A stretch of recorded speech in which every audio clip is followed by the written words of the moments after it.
نحمده ونصلي على رسوله الكريم اما بعد فاعوذ بالله من الشيطان الرجيم بسم الله الرحمن الرحيم رب اشرح لي صدري ويسر لي امري واحلل عقدة من لساني يفقهوا قولي۔ اللہ سبحانہ وتعالیٰ نے انسان کو پیدا کیا اور اس کی زندگی میں 3 اسٹیشنز بنائے، 3 گھر اس کے بنائے، 3 مقامات۔ پہلا اسٹیشن دنیا، دوسرا برزخ اور تیسرا آخرت۔ ہر روح جو پیدا ہو چکی ہے اسے ان 3 مقامات سے لازماً گزرنا ہے۔ ہم سے پہلے بھی جتنے لوگ آئے، جو آج کے دور میں ہیں اور جو آئندہ آئیں گے، سب ان 3 جگہوں سے گزر کر اپنی منزل تک پہنچیں گے۔ آدم علیہ السلام سے لے کر آج کے زمانے تک تمام بنی آدم اسی راہ پہ چل رہی ہے، اور میں اور آپ بھی اسی راستے کے مسافر ہیں۔ اس وقت ہم سب اس دنیا میں، اور ہم میں سے ہر ایک کا ایک وقت لکھا ہوا ہے۔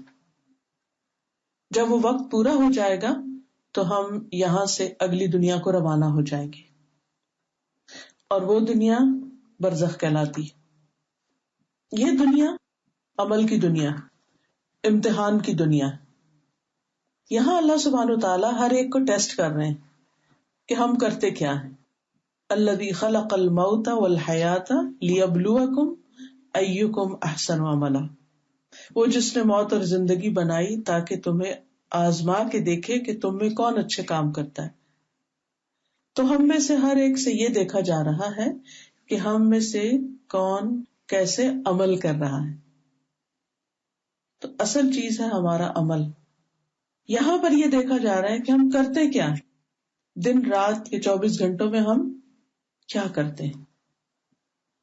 کیا وہ کام کرتے ہیں جو ہمارے رب کو راضی کرنے والے ہیں، جو ہمیں کامیابی کی طرف لے جانے والے ہیں، جو ہمیں جنت کے قریب کرنے والے ہیں، جو ہمیں جہنم سے دور کرنے والے ہیں، یا پھر اس کے برعکس ہیں۔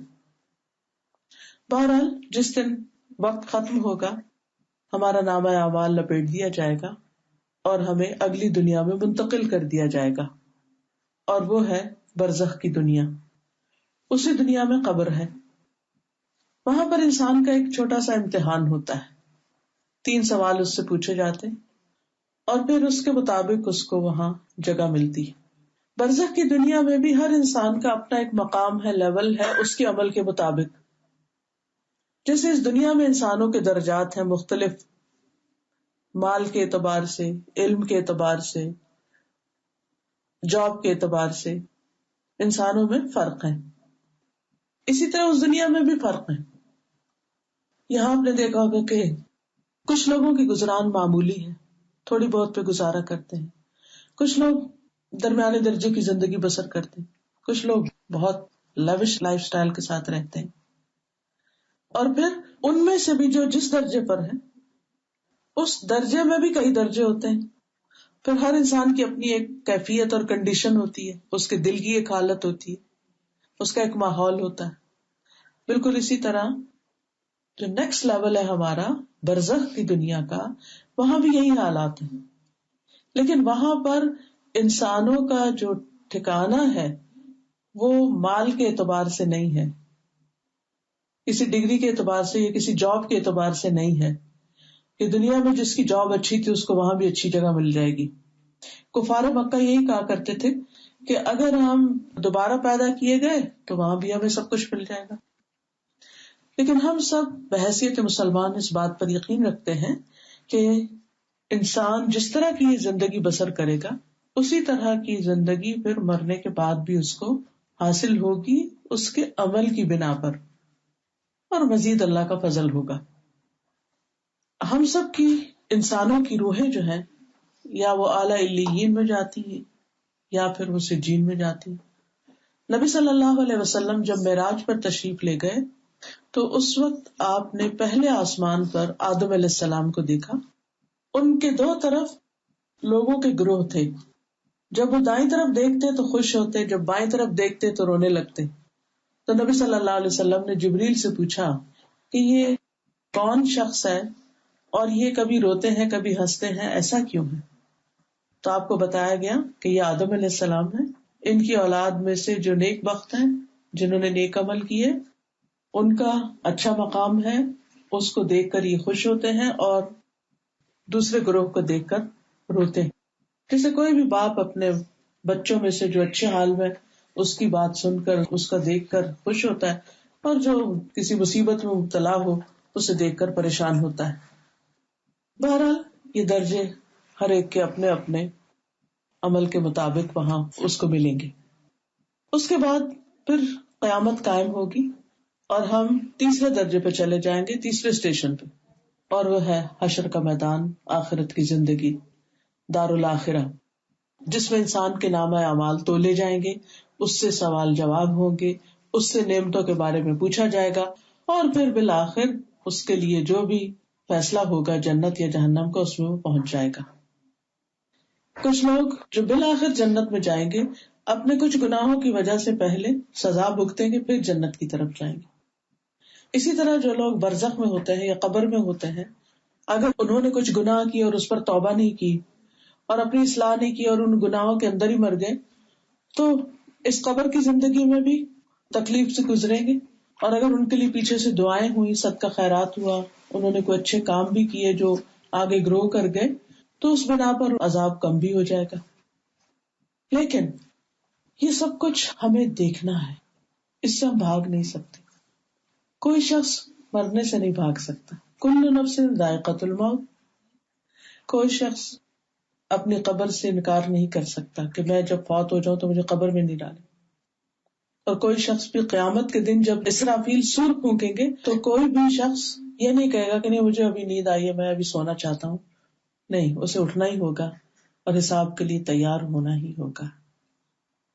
جو یہاں اٹھ جاتے ہیں اللہ اکبر پہ، ان کے لیے وہاں بھی اٹھنا مشکل نہیں ہوگا. لیکن جو اس اذان کو آج اگنور کر دیتے ہیں، اس کی طرف توجہ ہی نہیں دیتے، ان کے لیے جو آج غفلت کی نیند سوتے، کل کا اٹھنا بڑا ہی بھاری ہوگا. تو بہرحال کہنے کا مطلب یہ ہے کہ ہم سب چکے اس امتحان میں پڑھ ہی چکے، اس لیے بہت ضروری ہے کہ ہم اپنی اس زندگی میں کچھ کر کے جائیں. اس زندگی میں کرنے کے کام تو بہت سے، جس میں ہماری عبادات ہیں، جس میں ہمارے حقوق العباد ہیں، جس میں بندوں کی خدمت ہے. لیکن عموماً یہ ہوتا ہے کہ ہم بہت سارے کرنے کے کاموں میں بعض اوقات اوور ویلڈ ہو جاتے ہیں اور سوچتے کیا کریں اور کیا نہ کریں، کیا کریں اور کیا چھوڑ دیں. کبھی گھبرا اٹھتے ہیں، کبھی سوچتے ہیں اچھا میں فلاں کام تو کر نہیں رہی تو یہ کام بھی چھوڑو، اس کو بھی چھوڑ دو، اس کو بھی چھوڑ دو. پھر انسان سوچتا ہے کہ نہیں، چھوڑ کے بھی گزارا نہیں، کچھ کرنا تو ہے. تو کسی بھی بڑے کام کو کرنے کے لیے اگر انسان چھوٹے چھوٹے سٹیپس اٹھانا شروع کر دے تو اس کے لیے کام آسان ہو جاتا ہے. بیبی سٹیپس وہ انسان کے لیے مشکل نہیں ہوتے، بہت بھاری نہیں ہوتے. اس لیے آج میں چند ایک چھوٹے چھوٹے کام بتاؤں گی کہ جن کو اگر ہم اپنی زندگی میں اچھی نیت، اچھے شعور اور پابندی کے ساتھ کرنا شروع کر دیں تو اس سے ہمارے درجات آخرت کے بہت بلند ہو سکتے ہیں. بہت دفعہ ہم وہ کام کر بھی رہے ہوتے ہیں لیکن بوجھ سمجھ کے کرتے ہیں، یا پھر یہ ہوتا ہے کہ ہماری توجہ نہیں ہوتی، یا نیت میں وہ اخلاص نہیں ہوتا، یا ہمیں اس کا اجر نہیں پتا ہوتا، اس لیے شوق سے نہیں کرتے. تو آپ دیکھیں کہ چند ایک چیزیں بتاؤں گی کہ جن کو شوق سے کرنا، اس کے اجر کو سامنے رکھ کے کرنا انسان کے لیے آخرت میں درجوں کی بلندی کا باعث ہوگا. اس میں ایک چھوٹا سا کام وضو کرنا ہے یا باوضو رہنا ہے. اگر انسان ہر وقت باوضو نہیں بھی رہ سکتا تو نماز کے لیے تو اس کو وضو کرنا ہی ہوتا ہے. اور نماز کے لیے وضو کرنا جو ہے بعض اوقات نماز پڑھنے سے بھی زیادہ مشکل لگ رہا ہوتا ہے. حالانکہ اگر انسان ٹائم نوٹ کرے تو کتنا ٹائم لگتا ہے، اور اگر اس کا کچھ زیادہ نہیں لگتا، اور اگر انسان دیکھے کہ اس کے فائدے کتنے ہیں. ہمیں سے اکثر لوگ پریشان ہوتے ہیں کہ یعنی ایک ہر وقت اندر رہنے کی وجہ سے یا موسم کی خرابی کی وجہ سے ایک سستی سی آنے لگتی ہے، ایک عجیب سی نقاہت سی ہونے لگتی ہے. تو ایسے میں آپ دیکھیں کہ وضو سے نہ صرف یہ کہ انسان کے گناہ جھڑتے ہیں بلکہ اس کے ساتھ ساتھ اس کو ایک فریشنس اور ایک قوت اور ایک انرجی بھی ملتی ہے، اور طہارت کا ایک احساس بھی ہوتا ہے. رسول اللہ صلی اللہ علیہ وسلم نے فرمایا جس نے وضو کیا اور خوب اچھی طرح وضو کیا تو اس کے جسم سے اس کے گناہ نکل جاتے ہیں، حتیٰ کہ ناخنوں کے نیچے سے بھی نکل جاتے ہیں. یعنی انسان نہ صرف یہ کہ جسمانی طور پر صاف پاک ہوتا ہے بلکہ گناہوں سے صاف ہو جاتا ہے. آپ صلی اللہ علیہ وسلم نے فرمایا میری امت کے لوگ قیامت کے دن بلائے جائیں گے جبکہ وضو کے نشان کی وجہ سے ان کی پیشانیاں، ماتھا اور ہاتھ پاؤں چمک رہے ہوں گے. تو جو کوئی تم میں سے اپنی چمک بڑھانا چاہے اسے چاہیے کہ بڑھا لے. قیامت کے دن اندھیرا ہی اندھیرا ہوگا. ہر انسان کے پاس صرف وہ روشنی ہوگی جو اس کی اپنی پرسنل ذاتی ہوگی. کچھ لوگوں کی روشنی دور دور تک پھیل رہی ہوگی لیکن کچھ لوگوں کی روشنی بہت تھوڑی ہوگی. تو کتنا خوش قسمت ہے وہ انسان کہ جس کا چہرہ بھی چمک رہا ہو اور جس کے ہاتھ پاؤں بھی چمک رہے ہوں. وہاں اس دن جب کہ خوف و ہراس ہوگا تو ایسے شخص پر کیسا اطمینان ہوگا، کیسا سکون ہوگا. پھر دوسری بات یہ کہ وضو کے بعد اگر انسان دعا بھی پڑھ لے تو اس کے لیے جنت کے 8 دروازے کھل جاتے ہیں. قیامت کے دن انسان اتنی گھبراہٹ کا شکار ہوگا اور یہ چاہے گا کہ بس جلدی سے اپنی منزل تک پہنچ جائے. تو اس خوش نصیب کے لیے کہ جو وضو کے بعد اپنے رب کا ذکر کرتا ہے اتنا بڑا اجر ہے. اور وہ دعا ہم میں سے اکثر لوگوں کو آتی بھی ہے، اشہد ان لا الہ الا اللہ وان محمد عبد اللہ و رسولہ، یعنی چھوٹی سی دعا ہے. ایک اور ورژن بھی ہے اس کا، سبحانک اللہم و بحمدک اشہد ان لا الہ الا انت استغفرک و اتوب الیک. پھر اسی طرح اشہد ان لا الہ الا اللہ و اشہد ان محمد عبد اللہ و رسولہ پڑھنے میں تو کچھ بھی دیر نہیں لگتی. کلمہ شہادت ہی ایک طرح سے انسان پڑھتا ہے. رسول اللہ صلی اللہ علیہ وسلم نے فرمایا کہ جو شخص وضو کرے اور 2 رکعت پڑھ لے اور دل اور چہرے سے اللہ کی طرف متوجہ رہے اس کے لیے جنت واجب ہو جاتی ہے. تو آپ دیکھیں چھوٹی سی چیز، وضو کیا آپ نے اور دعا پڑھی اور 2 رکعتیں پڑھ لی، اس سارے ٹوٹل کام میں ہو سکتا ہے صرف 10 منٹ آپ کے لگے. اور اگر یہ کام آپ اشراق کے وقت کر لیں، چاشت کے وقت کر لیں تو پورے جسم کا صدقہ نکل جاتا ہے. حدیث میں آتا ہے کہ ہر صبح انسان کے ہر جوڑ پر صدقہ واجب ہو جاتا ہے جو انسان کو لازماً ادا کرنا چاہیے. لیکن ہم میں سارے کے پاس اتنا مال تو نہیں کہ 360 جوڑوں کا مثلا $1 ہر جوڑ کا صدقہ دینے لگے تو کوئی بھی افورڈ نہیں کر سکتا. لیکن اس کے لیے کتنا آسان، سمپل، سادہ سا عمل بتا دیا گیا. 2 نفل دحا کے یعنی چاشت کے. یا اصل میں یہ اس نماز کا نام اشراق بھی ہے، چاشت بھی ہے، دحا بھی ہے. اور یہ ہوتا ہے سورج نکلنے کے 15 منٹ بعد سے لے کر اس کا وقت سورج کے زوال کے 15 منٹ پہلے تک. یعنی سارا دن آپ صبح کے وقت یعنی ظہر سے 15 منٹ پہلے تک آپ اس کو پڑھ سکتے ہیں، ظہر کا وقت داخل ہونے. اگر آپ ارلی پڑھیں تو اس کو اشراق کہتے ہیں اور اگر آپ اس کو لیٹ پڑھیں تو اس کو چاشت کہتے ہیں. 2 رکعت بھی پڑھ سکتے ہیں، 4 بھی پڑھ سکتے ہیں، 6 بھی پڑھ سکتے ہیں، 8 بھی پڑھ سکتے ہیں. اس کو کوئی پابندی نہیں ہے کیونکہ وہ فرض نماز نہیں ہے، انسان اپنی خوشی سے پڑھتا ہے. لیکن جو پڑھتا ہے اس کے لیے اجر بہت زیادہ ہے. اور آپ دیکھیے کہ بعض لوگوں کو جوڑوں کے درد کی شکایت ہوتی ہے، جوائنٹ پین ہے، سب کچھ. لیکن میں سمجھتی ہوں کہ اگر انسان صدقہ ادا کرتا رہے اپنے جسم کا تو انشاءاللہ آپ کو دردوں سے نجات ہوگی. میں نے اس کا اپنی ذاتی زندگی میں تجربہ کیا. میرے ایسے نی پین شروع ہو گیا اور کسی چیز سے سمجھ نہیں آتی تھی کہ اس کو ہے کیا، اور آرام آنے کا نام نہیں لیتے تھے. لیکن پھر میں نے 2-3 چیزیں کی جس میں سے ایک تو ان نوافل کی پابندی، دوسرے کلونجی آئل کے ساتھ اپنے نیک پر خود ایسے مساج کرنا، اور باقی سبحان اللہ تسبیحات وغیرہ جو ہے. تو آپ دیکھیے کہ اللہ سبحانہ وتعالیٰ نے ہمیں جو دین دیا ہے اس دین کے اندر بہت سی چیزیں ہمارے لیے شفا بھی ہیں. عام طور پر ہم جب کہیں تکلیف ہوتی ہے تو پھر بیٹھ جاتے ہیں تکلیف اور بڑھ جاتی ہے. لیکن اگر ہم ایکسرسائز کرتے رہیں تو آہستہ آہستہ وہ پین بھی ختم ہونے لگتی ہے. استاذہ، میرے ہسبینڈ کو نا سیاٹک نرو کی پرابلم تھی 15 سال سے. اچھا. تو جب ہم استاذہ کا ایک لیکچر ہے اسی حدیث پہ نا کہ 360 جوڑوں کا صدقہ، تو اب یہ تھا کہ آپ یقین کریں کہ ایسے تھا کہ اتنے اسٹیرائڈز کے شاٹس بھی لگوائے ہر 3 منتھس کے بعد، کوئی چیز کام نہیں کر رہی تھی. تو پھر میں نے ان سے کہا کہ آپ یہ کیوں نہیں کرتے کہ صبح 2 نفل پڑھ لیا کریں آفس جانے سے پہلے. اور اللہ کا بہت احسان شکر ہے کہ جس طرح وہ درد آیا تھا کس طرح وہ گیا اب سمجھ نہیں آتی.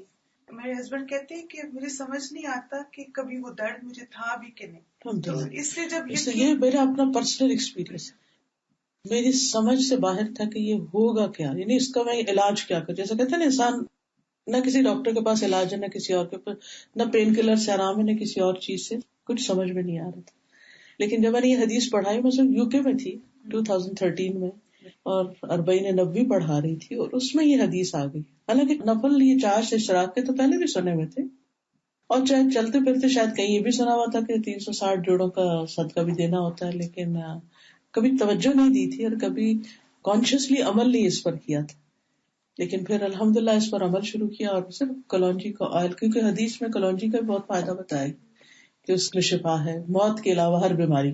تو اس میں میں نے یقین سے یہ بات سوچی کہ اگر موت کے علاوہ ہر بیماری کی شفا ہے تو اس میں ہوگی شفا، اللہ نے ڈالی ہے نا، اور اسی نے وحی کے ذریعے ہمیں بتایا، تو کیوں نہ ٹرائی کریں. الحمدللہ اٹ ورک. پھر اسی طرح یہ ہے کہ جو نوافل کی بات ہو رہی ہے، تو نوافل میں سے جو سنتیں ہوتی ہیں نماز کی، ان کا اہتمام کرنا بھی بہت فائدے کی چیز ہے.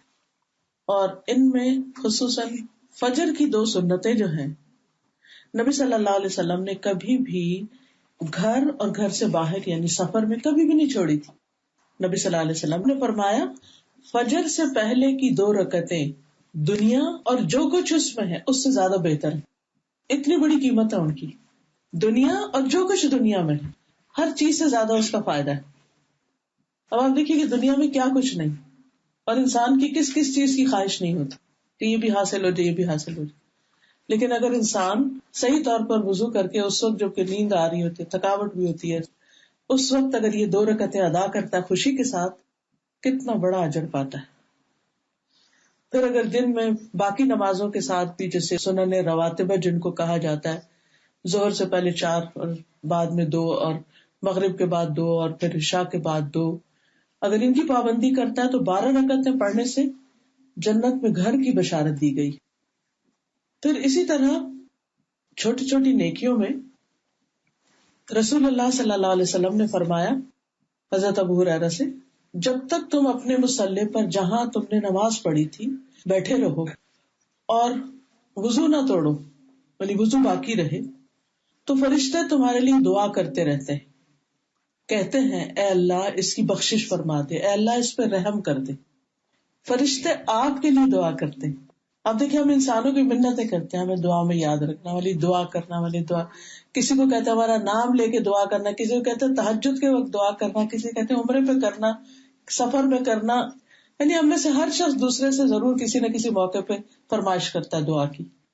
اب یہ عمل جو ہے کہ نماز کے بعد مصلی پہ بیٹھے، اللہ یہ کہ آپ سفر میں ہیں، جلدی میں ہیں، کوئی مجبوری ہے، کوئی وجہ ہے تو وہ اور بات ہے. لیکن اگر آپ گھر میں ہیں اور وقت بھی ہے تو یہ نہیں کہ سلام پھیرو بس جھٹ سے اٹھنے کی کوشش کی، یہ نہیں کرنی چاہیے. یا یہ مجبوری ہے کہ آپ نیچے زمین پہ نہیں بیٹھ جائیں، کرسی پہ بیٹھ جائیں، لیکن نماز کے بعد کا جو ذکر ہے اس کا یہ فائدہ ہے کہ ہم بھی ذکر کر رہے ہوتے ہیں، تسبیح پڑھ رہے ہوتے ہیں، دعا کر رہے ہوتے ہیں اپنے لیے، فرشتے ہمارے لیے دعا شروع کر دیتے ہیں. ابھی چھوٹا سا عمل ہے، اگر ہم کانشیسلی بیٹھ جائیں اور یہ سوچ کے کہ اللہ مجھے تو بڑی رحمت کی ضرورت ہے، ہم سب چاہتے ہیں نا اللہ پہ رحم کر دے، خاص طور پہ جب ہمارے کوئی پرابلمز ہوتے ہیں، کوئی مسائل ہوتے ہیں، اس وقت ہم چاہتے ہیں کہ اللہ ہم پہ رحم کر دے. ہم کبھی غم کا شکار ہوتے ہیں، کبھی بیمار ہوتے ہیں، کبھی کسی طرح، تو فرشتوں کی دعائیں لینے کا ایک ذریعہ ہے. اسی طرح اگر کوئی شخص، ایک اور چھوٹی سی نیکی ہے کہ جمعے کے دن غسل کرے، اول وقت خطبے میں آئے، شروع سے حاضر ہو، پیدل چل کے آئے، یعنی اگر قریب ہو گئے، جیسے ابھی تو نہیں، ونٹر میں تو مشکل ہے، جیسے سمر میں ہوتا ہے بعض اوقات واکنگ ڈسٹینس پہ مسجد ہو سکتی ہے. اگر نہ بھی ہو تو پارکنگ لاٹ میں، تو آپ دیکھیے بعض اوقات پارکنگ کہاں ملتی ہے جمعے کے دن، سب کو مسجد کے ڈور پہ تھوڑی ملتی ہے، تو وہ واکنگ ہو ہی جاتی ہے جہاں کہیں دور دور بھی پارک کر کے. سوار ہو کر نہ آیا ہو، امام سے قریب ہو کر توجہ سے خطبہ سنے، اور خطبے کے دوران فضول حرکت نہ کرے. اسے ہر قدم کے بدلے 1 سال کے عمل یعنی 1 سال کے روزے اور قیام کا ثواب ملے گا. کتنا بڑا اجر ہے. جمعے کے دن اہتمام کر کے غسل کر کے اور جتنی بھی مشقت اٹھانی پڑے اٹھائے اور انسان پہنچے, توجہ سے خطبہ سنے, خطبے کے دوران نہ کسی سے بات کرے نہ کسی کی طرف توجہ کرے, پورے دھیان سے سنے, اور پھر کوئی فضول حرکت بھی نہ کرے. کیونکہ بعض لوگ بچوں سے کھیلنے لگتے ہیں, کوئی کچھ کھانا شروع کر دیتا ہے, یا کوئی نہیں, توجہ اس کی خطبے کی طرف رہے. اور پھر شروع میں آئے, ارلی آئے, جلدی آئے. اچھا, ہم ارلی بازو کا تو اس لیے تو آ جاتے ہیں کہ پارکنگ قریب مل جائے, لیکن اگر ہم ارلی آگے بھی پارکنگ دور کر لیں کہ چلو کسی اور کو, یہ میرا حق تھا, یہ میرا اسپاٹ تھا, لیکن میں نے چھوڑ دیا کسی کے لیے, اس کو پتا بھی نہیں کس نے آپ کے لیے چھوڑا, صدقہ کر دیا اپنا وہ اسپاٹ, دور جا کے پارک کر کے واک کر کے آئے اس نیت سے کہ میں نے یہ والا اجر لینا ہے, 1 سال کے روزوں کا اجر لینا ہے. اب کہنے کو چھوٹا سا مطلب صحیح مسلم کی حدیث ہے, بہت بڑا اجر, لیکن جو ہمیں پتہ نہیں ہوتا تو اس لیے ہم پھر اس کے اپوزٹ ہی کام کر رہے ہوتے ہیں. ویسے بھی عام طور پر مسجد جانا, اور خصوصاً اس ملک میں آپ دیکھیے کہ جب گھر میں اصل والی اذان سنی نہیں پاتے ہم, اور ایک روحانی اور اسپرچل ماحول کی کمی ہوتی ہے, تو اسپیشلی بچوں کو لے کے جانا, خود جانا, بعض اوقات ہسبینڈ جاب پر ہوتے ہیں یا یہاں نہیں ہوتے, تو ایسی صورت میں بچوں کو لے کے جانا, پہنچانا, یہ بھی ایک بہت ہی بڑا اجر و ثواب کا کام ہوتا ہے. رسول اللہ صلی اللہ علیہ وسلم نے فرمایا 7 قسم کے آدمیوں کو اللہ تعالیٰ اس دن اپنے عرش کے سائے تلے جگہ دے گا جس دن اس کے سائے کے علاوہ کہیں بھی سایہ نہیں ہوگا, اور ان میں سے ایک آدمی وہ جس کا دل مسجد میں اٹکا ہوا ہو, جس کی محبت مسجد سے ہو, پلٹ پلٹ کے مسجد کی طرف جائے, کیونکہ مسجد کی محبت انسان کے اندر ایک بہرحال خیر لاتی ہے. انسان جاتا ہے, اذان سنتا ہے, جواب دیتا ہے, دعا کرتا ہے, وہ دعا قبول ہوتی ہے, پھر نماز پڑھتا ہے, اس نماز میں خوشبوئی اور ہوتا ہے, گھر میں اور کام یاد آ رہے ہوتے ہیں, یہ نظر آ گیا, وہ آ گیا, لیٹ بھی ہو جاتی نماز, کبھی دھیان بھی نہیں ہوتا. تو کم از کم 1 سے ویک تو ایسا اسکیڈول بنانا ہی چاہیے. اگر جمعے کا دن ہو, اگر اس وقت نہیں تو پھر عشاء کی نماز جیسے بچوں کو لے کے انسان پہنچ جائے, تاکہ وہ بھی جماعت سے پڑھ لیں, ہم بھی پڑھ لیں, تھوڑی آؤٹنگ بھی ہو جائے. ہر ایک اپنے اپنے حساب سے پلان کر سکتا ہے. اللہ تعالیٰ قیامت کے دن اعلان کرے گا میرے پڑوسی کہاں ہے, میرے پڑوسی کہاں ہے. فرشتے پوچھیں گے اے ہمارے رب کسے زیب دیتا ہے کہ وہ آپ کے پڑوس میں آئے؟ تو اللہ تعالیٰ فرمائے گا وہ مسجدوں کو آباد کرنے والے کہاں ہیں. وہ جو بار بار مسجدوں میں آتے تھے اور ان کو آباد کرتے تھے, وہ کدھر ہیں؟ وہ میرے پڑوسی. پھر اسی طرح ہر قدم پر مسجد کی طرف جاتے ہوئے ہر قدم پر ایک گناہ معاف ہوتا ہے, ایک نیکی لکھی جاتی ہے. اور یہ آتے اور جاتے دونوں وقت میں ہوتا ہے, صرف جانے کا نہیں ثواب ہوتا, آنے کا بھی ہوتا ہے. پھر اسی طرح جو مسجد کی تعمیر میں حصہ لیتا ہے وہ جنت میں اپنا گھر بناتا ہے. خواہ حدیث میں آتا ہے خواہ پرندے کے گھونسلے کے برابر, یعنی چھوٹے سے چھوٹا حصہ بھی ڈال دے انسان, وہ بھی کاؤنٹ ہوتا ہے. پھر اسی طرح وہاں انسان جاتا ہے صدقہ جو کرتا ہے, یا عام زندگی میں صدقہ خیرات ہے, تو اس میں بھی ضروری نہیں کہ بہت بڑی کوئی اماؤنٹ ہو تو پھر ہی ثواب ملتا ہے. اگر ایک کھجور بھی انسان کسی کو دیتا ہے اس کا بھی اجر و ثواب ہوتا ہے. اور جب انسان صدقہ کر رہا ہوتا ہے تو فرشتوں کی دعا ملتی ہے اس کو. حدیث میں آتا ہے کہ ہر روز جس میں بندے صبح کرتے ہیں 2 فرشتے اترتے ہیں, ان میں سے ایک کہتا ہے اے اللہ دینے والے کو اور زیادہ دے, دینے والے کو اور زیادہ دے, اور اے اللہ روکنے والے کا پہلا بھی ضائع کر دے, جو کسی کو نہیں دیتا اس کے اپنے بھی کام نہ آئے. پھر اسی طرح دینا اس طرح چاہیے کہ دایاں ہاتھ دے تو بائیں کو خبر نہ ہو, چھپا کے دینا چاہیے, خاموشی سے دینا چاہیے, بہت اس کا اشتہار نہیں دینا چاہیے. کیونکہ جب انسان دکھاوا کر کے دیتا تو بعض اوقات وہ اس کے اندر سے وہ خوشی بھی چلی جاتی ہے اور اس کا اجر بھی چلا جاتا ہے, کیونکہ بندوں سے تعریف مقصود ہوتی ہے. اسی طرح ایک اور آسان عمل ہے زبان سے اللہ کا ذکر کرتے رہنا, دل میں بھی اللہ کی یاد ہو لیکن ذکر کرتے رہنا. اس ذکر میں جیسے سبحان اللہ, الحمد للہ, اللہ اکبر, سبحان اللہ و بحمدہ, سبحان اللہ العظیم. پھر اسی طرح لا حول ولا قوت الا باللہ, یہ جنت کے خزانوں میں سے ایک خزانہ ہے. پھر اسی طرح سبحان اللہ العظیم و بحمدہ یا سبحان اللہ و بحمدہ صرف انسان صبح اور شام 100 دفعہ پڑھے تو اس کے گناہ معاف ہوتے ہیں، خاص سمندر کی جھاگ کی طرح کیوں نہ، ڈھیروں گناہ معاف ہو جاتے ہیں. پھر درود شریف پڑھنا، اور خصوصاً جمعے کے دن درود شریف پڑھنا کیونکہ اس کا خاص ذکر آیا ہے. عام دنوں میں اگر مثلاً آپ ایک تسبیح کرتے ہیں درود شریف کی تو جمعے کے دن اس سے زیادہ کر لیجیے. پھر نماز کے بعد کی تسبیح کرنا، آیت الکرسی پڑھنا، جیسے ابھی آپ نے سنا بھی کہ جو فرض نماز کے بعد آیت الکرسی پڑھے اسے جنت میں داخلے سے سوائے موت کی کوئی چیز نہیں روکتی. پھر اسی طرح قرآن مجید کی تلاوت، ہر روز قرآن کا کچھ حصہ ضرور پڑھیے، اس سے آپ کو شفا بھی نصیب ہوگی، ایک انرجی ملے گی، ایک خوشی ملے گی، اور اس کے ساتھ ساتھ یہ کہ انسان کو اگر سمجھ کے پڑھنا آتا ہو تو ریمائنڈر بھی ہوگا اور بہت سے مسائل کا حل بھی. انسان اگر اللہ کے گھروں میں سے کسی گھر میں پڑھتا ہے، جیسے مسجد گئے آپ، تھوڑا نماز کا ٹائم ہے، تھوڑی تلاوت کر لیں، یا ایک دوسرے کو سکھاتے ہیں، سیکھتے ہیں، جیسے بعض لوگ بچوں کو پڑھاتے ہیں یا اپنے بچوں کو پڑھانے کے لیے لے جاتے ہیں، خود بھی ساتھ بیٹھ جاتے ہیں، ہیلپ کرتے ہیں. تو رسول اللہ صلی اللہ علیہ وسلم نے فرمایا جو لوگ اللہ کے گھروں میں سے کسی گھر میں اللہ کی کتاب کی تلاوت کرتے ہیں اور آپس میں سیکھتے سکھاتے ہیں، ان پر سکینت نازل ہوتی ہے، رحمت انہیں ڈھانپ لیتی ہے، فرشتے انہیں گھیر لیتے ہیں اور اللہ ان کا ذکر اپنے پاس موجود فرشتوں میں کرتے ہیں. پھر اسی طرح کچھ کام اٹھ کے بھاگ کے چل کے کرنے کے نہیں ہوتے، ان کا تعلق انسان کے دل سے ہوتا ہے.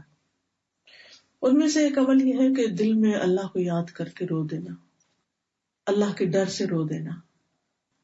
اگر کوئی شخص تنہائی میں اکیلے میں کسی کو دکھائے بغیر اللہ کے ڈر سے روتا ہے، آپ دیکھیے کہ بندوں کے ہرٹ کرنے میں تو ہم سبھی روتے ہیں، لیکن اللہ کے ڈر سے اگر کوئی روتا ہے تو قیامت کے دن اللہ تعالیٰ ایسے شخص کو بھی اپنے عرش کے سائے تلے جگہ عطا کریں گے. پھر اسی طرح بندوں کے حقوق میں سے والدین کے ساتھ نیکی کرنا، اور اس میں ایک چھوٹی سی نیکی کیا کہ ہر روز ان کے لیے دعا کریں.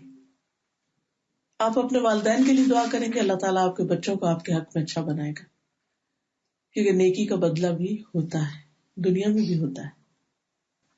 اور اس میں اللہ تعالیٰ نے جو دعا ہمیں سکھائی وہ دعا سب سے بہترین ہے. کون سی دعا ہے؟ رب ارحمہما کما ربیانی صغیرا. اگر آپ صبح کے وقت قرآن پڑھ کے اگر ایک اپنی عادت بنا لیں، اپنے قرآن پر ہی لکھ لیں تو پھر مس نہیں ہوگی، ورنہ یہ ہم بھول بھی جاتے ہیں. رسول اللہ صلی اللہ علیہ وسلم نے فرمایا میں سویا تو میں نے خواب میں اپنے آپ کو جنت میں دیکھا. میں نے دیکھا کہ وہاں ایک قاری قرآن پڑھ رہا ہے. میں نے پوچھا یہ کون ہے؟ بتایا گیا کہ حارثہ بن نعمان ہے. آپ نے ان سے کہا یہ نیکی ہے، یہ نیکی ہے. اور وہ حارثہ جو تھے لوگوں میں سب سے زیادہ اپنی والدہ کے ساتھ حسن سلوک کرتے تھے، تو اس بنا پر ان کو خواب میں اتنی اچھی جگہ دکھایا گیا تو جنت میں قرآن پڑھ رہے ہیں بیٹھ کے. پھر اسی طرح بیٹیوں کے ساتھ اچھا سلوک کرنا، وہ اگر کوئی اپنی 3 بیٹیوں کے ساتھ اچھا سلوک کرتا ہے تو وہ بیٹیاں قیامت کے دن آگ سے نجات کا ذریعہ بنے گی، بیٹیاں نہ ہو، بہنیں ہو، کچھ بھی. پھر رشتہ داروں کے ساتھ اچھا سلوک کرنا، خواہ وہ نہ کریں. رسول اللہ صلی اللہ علیہ وسلم نے فرمایا جسے پسند ہے کہ اس کے رزق میں اضافہ ہو، اس کی عمر دراز ہو، اسے چاہیے کہ وہ رشتوں کو جوڑ کے رکھے، رشتہ داروں سے اچھا سلوک کرے. پھر خاص طور پر اگر یتیم ہو کوئی رشتہ داروں میں سے، یتیم بچے، ان کو لک آفٹر کرے، کیونکہ ایسا شخص نبی صلی اللہ علیہ وسلم کا بالکل ساتھ ہوگا جنت میں. پھر دوسروں کی تکلیفیں دور کرنا، اس بات پہ نظر رکھنا کہ کون کس تکلیف میں ہے. آپ نے دیکھا ہوگا کہ بعض لوگ اتنے سنگ دل ہوتے ہیں کہ اگر ان کے گھر میں بھی کوئی بیمار ہو نا تو ان کو پرواہ نہیں ہوتی. اور خصوصاً آپ دیکھیں ہماری جو ینگر جنریشن ہے نا، ان کی سمجھ میں نہیں یہ بات آتی کہ بڑوں کو لک آفٹر بھی کرنا ہے یا ان کا حال بھی پوچھنا ہے. تو ان کو جیسے سمر میں اگر والنٹیئر وغیرہ کرایا جائے، ہاسپٹل میں لے جایا جائے یا اولڈ ہوم وغیرہ میں، تو یہ چیز دلوں کو نرم بھی کرتی ہے. اور اس کے علاوہ یہ ہے کہ ان کے اندر ایک ادب اور ایک مینر بھی آتا ہے جو ہم ہی کو سکھانا ہے. تو کسی کی بھی تکلیف دور کرنا، کسی کا بھی حال پوچھنا، کسی کی بھی کیئر کرنا، اپنا ہو پرایا ہو، گھر کا ہو باہر کا ہو. رسول اللہ صلی اللہ علیہ وسلم نے فرمایا جس شخص نے کسی مومن کی دنیاوی تکلیفوں میں سے کوئی تکلیف دور کی، اللہ اس کی قیامت کی تکلیفوں میں سے کوئی تکلیف دور کر دے گا. اور جس کسی نے کسی تنگ دست کے لیے آسانی کی ہے، اس کے پاس اپنی ضرورت کے پیسے نہیں ہے کچھ، اس کے لیے اس کا وظیفہ لگا دیا یا اس کو کوئی چیز خرید کے دے دی، آسانی کر دی، اللہ اس کے لیے دنیا اور آخرت میں آسانی کرے گا. اور جس نے کسی مسلمان کا عیب ڈھانپ دیا، پردہ پوشی کی، اللہ تعالیٰ آخرت میں اس کے گناہ ڈھانپ دے گا، پردہ پوشی کر دے گا. اسی طرح مریض کی عادت کرنے والا جو ہے اس کے لیے 70,000 فرشتوں کی دعائیں ہوتی ہیں. اگر کوئی صبح کے وقت کرتا ہے سارا دن 70,000 فرشتے اس کے لیے بخشش کی دعائیں کرتے ہیں. اور اسی طرح شام کے وقت کرنے والے کے لیے. پھر اسی طرح اچھا اخلاق جو ہے اس کا اجر اتنا زیادہ ہے جیسے کوئی شخص سارا دن روزہ رکھے اور رات ساری نماز پڑھے. جو اچھے اخلاق کے ساتھ کسی سے ملے، کسی کی کیئر کرے، مسکرا کے دیکھے، آگے بڑھ کے ملے، دوسرے پہ رحم کرے، کیونکہ جو دوسروں پہ رحم کرتے ہیں رحمان ان پہ رحم فرماتا ہے. پھر اسی طرح ہمبلنس، تواضع سے ملنا. پھر ایک دوسرے کو سلام کرنے میں پہل کرنا، کیونکہ جو آغاز کرتا ہے اس کو 30 نیکیاں ملتی. اور پھر یہ بھی ہے کہ اگر کوئی شخص اللہ کی خاطر کسی سے محبت کرتا ہے قیامت کے دن عرش کے سائے تلے ہوگا. پھر اسی طرح بعض اوقات یہ بھی ہوتا ہے کہ انسان کو کوئی تکلیف آ جاتی، جیسے کسی کی نگاہ کمزور ہو جاتی ہے، آنکھیں چلی جاتی، اور میں جس کے اللہ نے 2 آنکھیں لے لی اس کی یعنی نگاہ لے لی، اس کے لیے جنت ہے.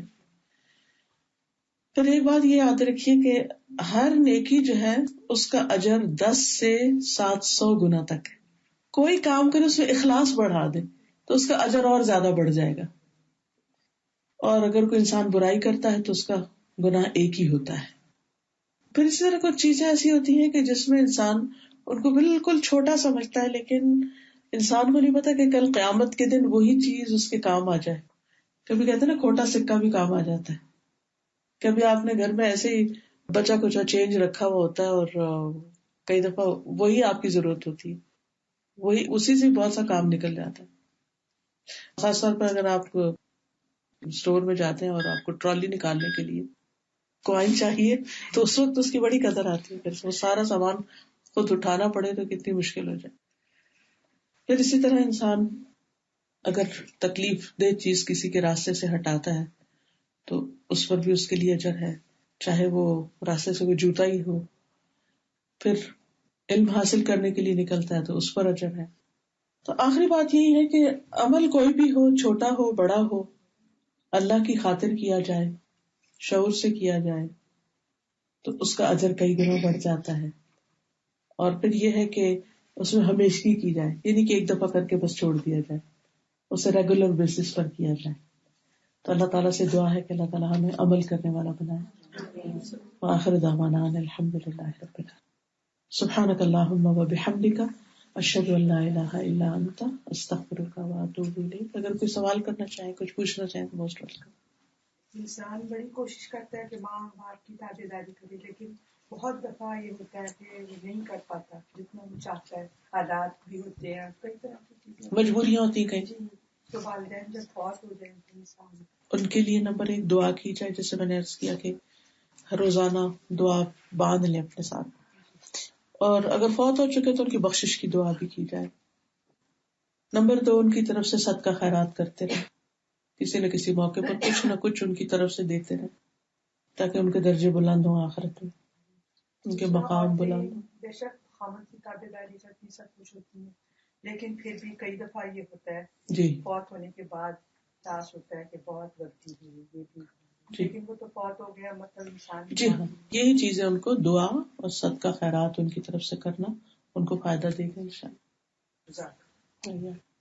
استاذہ جیسے عیادت کا بہت بڑا ثواب آپ نے بتایا، تو عیادت اگر فزیکلی جیسے نہیں جا سکتے صبح صبح کہیں آپ کو، لیکن صبح صبح آپ نے اگر کسی کو فون کر لیا جس کی طبیعت صحیح نہیں ہے، آپ کو پتا ہے، یا لانگ ڈسٹینس ہے، ان سے بات کر لی، ان سے خیریت پوچھ لی، وہ بھی عیادت میں ہی آئے گا نا؟ وہ بھی آئے گا انشاءاللہ تعالی. خاص طور پر آپ دیکھیں کہ ایسے لوگ جو اکیلے ہوتے ہیں جیسے بڑی ایج اور جن کے لیے جی ہاں ان کے لیے تو ایک کال بھی بہت معنی رکھتی ہے. جی بہت خوش ہو جاتے ہیں جب ان کو کال کر کے پوچھیں کہ آپ اور وہ کہتے ہیں یو میڈ مائی ڈے. تو خصوصاً اپنوں کا تو پتہ ہی ہوتا ہے کون ہماری کال سے خوش ہوتا ہے کون نہیں. لیکن مریض کی عیادت میں ایک بات ضرور یاد رکھیے کہ جب کوئی مریض بہت ایکساسٹڈ ہو, تھکا ہوا ہو, کمزوری کا شکار ہو, تو اس سے بار بار نہیں پوچھنا چاہیے اچھا اب تم کیسے ہو کیسے, بس صرف مسکرا دینا چاہیے. کام یہی کہہ دینا چاہیے اگر کوئی بھی مدد چاہیے تو بتاؤ. بعض اوقات ہم مریض کے پاس جاتے ہیں اور اسے اتنے سوال کرتے ہیں کہ وہ بیچارہ جواب ہی نہیں دے پاتا, الٹا اور مشکل میں پڑ جاتا ہے. اور پچھلے دنوں ایک مریضہ تھی ہاسپٹل میں, ان کو دیکھنے کے لیے گئی. اس وقت مجھے بالکل احساس نہیں ہوا کہ میں نے ان کے ساتھ کیا کیا میں نے کیا تھا کہ جا کے ان کے جسم پہ ہاتھ رکھے تو میں ان سے آپ کیسی ہیں, کیا حال ہے, کیسے, اور ہو سکتا ہے کتنے ہی لوگوں نے ان کے ساتھ یہی کیا ہو. پھر کچھ دن کے بعد ان کا انتقال بھی ہو گیا. جب میں پچھلے ہفتے خود بیمار ہوئی تو مجھے ایک بھی کسی کا سوال اتنا بھاری تھا کہ میں جواب دینے کے قابل نہیں. مجھے یہ بھی نہ پوچھو کہ میں کیسی ہوں, مجھے سونے دو, مجھے آرام کرنے دو تاکہ میں ٹھیک ہو جاؤں. اس وقت مجھے خیال آیا اللہ, ہم بعض اوقات مریض کے پاس جاتے ہیں وہ ہمیں صحیح طرح جواب نہیں دے پاتا, ہم کہتے لو ہم اتنی دور سے آئے بات بھی نہیں کی. یا پھر سیم کوشچن سبھی ان سے پوچھتے ہیں سیم کوشچن سب ایک پوچھتا ہے, دوسرا پوچھتا ہے, تیسرا, چوتھا, پانچواں, احساس نہیں. اور مجھے خود جب امی بیمار تھی تو میں ہمیشہ ان کے ساتھ رہتی تھی, پابندی بالکل باہر ہی جا کے پوچھی تھی, جو پوچھنا ہے مجھ سے باہر پوچھ رہے. الحمدللہ امی سے جا کے اندر یہ سوالات نہیں ہوں گے الحمدللہ. لیکن جب میں ہاسپٹل میں تھی تو آپ کے اوپر بتانا پڑتا تھا. تو ہم سب کو اس کا خیال کرنا چاہیے. اور اگر کوئی ایک دفعہ اشارے سے جواب دے رہا ہے نا تو اس سے اگلا سوال پھر بند کر دے, نیکسٹ کوشچن نہ کریں. خود ہی پہچان رہے کہ یہ اس وقت ہمت نہیں, کیونکہ بعض اوقات بیماری چھوٹی سی بھی ہوتی ہے لیکن شدید سر درد ہو سکتا ہے, ایکساسٹ. ہاں, اور ایک ہی چیز. اور اسی طرح جب کسی کی ہم تعزیت کے لیے جاتے ہیں, کسی کا کوئی فوت ہو جائے تو اس سے بھی پوری کہانی سننا چاہتے ہیں. لیکن ہمارے کلچر میں لوگ اس چیز کو برا مان جاتے ہیں, یہ ایک پرابلم ہے. لیکن ہم کیا ان کے صحت کے لیے ہم کچھ بھی کر لیں گے. I'm sorry, this is the limit. Doctors نے یہ بولا ہے ہم اتنے وزٹرز اتنے دن الاؤ کریں گے, we need her to get better. ہم نے تو اس چیزوں پہ لمٹس کرے تھے. ہم نے کہا جو پوچھنا ہے ہمیں فون کریں, مجھے یا میری بہن کو فون کریں, ان کے پاس جائیں, جو ہنسنا بولنا ہے وہ بات کرنی ہے کرنا ہے. This is what people need to be told. بالکل That's important for everybody to know that. اور پھر یہ کہ عیادت کی بھی ایک لمٹ اور ٹائم اور وقت سب چیزوں, کیونکہ جو اٹینڈنٹ ہوتے ہیں نا وہ بعض اوقات وہ بھی بہت زیادہ تھک جاتے ہیں, ان سے بھی ٹو مچ انکوائری نہیں کرنی چاہیے. جب وہ سارا مرحلہ گزر جائے تو بعد میں اگر آپ معلومات حاصل کرنا چاہتے ہیں کہ کسی بیماری کی ڈیٹیلز کیا ہیں تو آپ بعد میں پوچھ سکتے ہیں کہ کیا ہوا تھا, تاکہ آپ کے ایکسپیرینس میں اگر کوئی فائدے کی چیز آ رہی ہے تو آ جائے, سیکھنے کی چیزیں ہوتی ہے کئی. لیکن میں ایکسپیرینس شیئر کروں گی اس میں نا. ایک میری کلاس میں اسٹوڈنٹ آتی تھی تو ان کے ہسبینڈ کو کینسر ڈائگنوز ہوا, تو اسی دن ہماری کلاس تھی. تو پھر ہم نے کہا کہ سب جا کے نا ان کو وزٹ کر کے آتے ذرا مورل سپورٹ کے لیے. تو ہم گئے تو ساری فیملی جمع ہوئی ہوئی تھی, اور اتنا عجیب سا ماحول جیسے, اور اتنے سارے وہ رونے والے, پتہ نہیں جیسے کیا ہو گئے. پھر میں کتاب لے گئی تھی میرا جینا مرنا, اور اس میں سے میں نے چھوٹی سی ٹاک تھی 5-10 منٹس کی, اور اس میں میں نے مختلف انبیاء کا بتایا. میں نے ان کو کہا دیکھیں بیماری اللہ کی طرف سے ہے, so this is the time we have to give positive vibes to the family, کہ آپ ان کو امید دلائیں. اور اللہ کے لیے کیا مشکل ہے, اللہ تعالیٰ انسان کو بیمار بھی کرتا ہے, وہی اس کو شفا بھی دے سکتا ہے. اور الحمدللہ پھر ساری جو ہم اسٹوڈینٹس تھی سب نے ایک ایک بات کی, ایک دم سے پورا ماحول ہی چینج ہو گیا.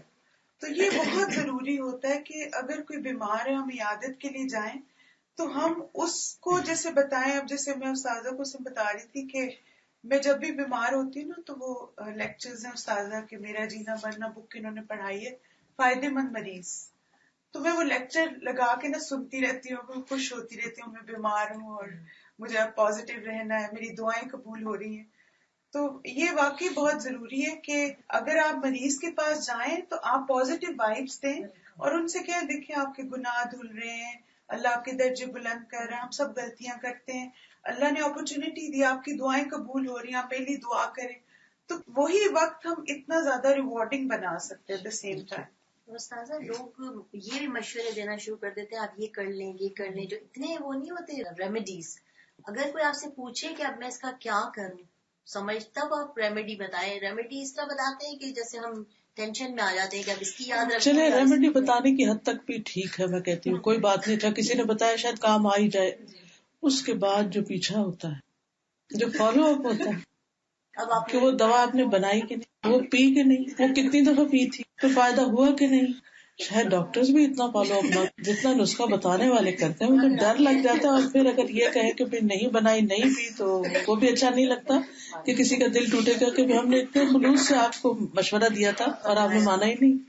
تو جو گڈ لسنرز ہوتے ہیں وہ پورا سنتے ہیں نا. ایکچولی پرابلم یہ ہو جاتی ہے کہ ہمیں پوری بات سننی پڑتی ہے, بہاری کی ریسیپی سنتے ہو. صحیح. تو اس لیے دوسروں کو ایک اسپیس بھی دینی چاہیے, اچھی بات کریں, ٹھیک ہے, اچھا مشورہ دینا چاہیے, لیکن پھر اس کو سر پہ سوار نہ ہو جائے. بلکہ میں کہتی ہوں اپنے بچوں کے سر پہ بھی سوار نہیں ہونا چاہیے, کیونکہ وہ بھی پھر اب سے بھاگنے لگتے ہیں, اوائڈ کرنے لگتے ہیں. اوکے, سبحانک اللہم و بحمدک, اشہد ان لا الہ الا انت, استغفرک و اتوب الیک. السلام علیکم و رحمۃ اللہ وبرکاتہ.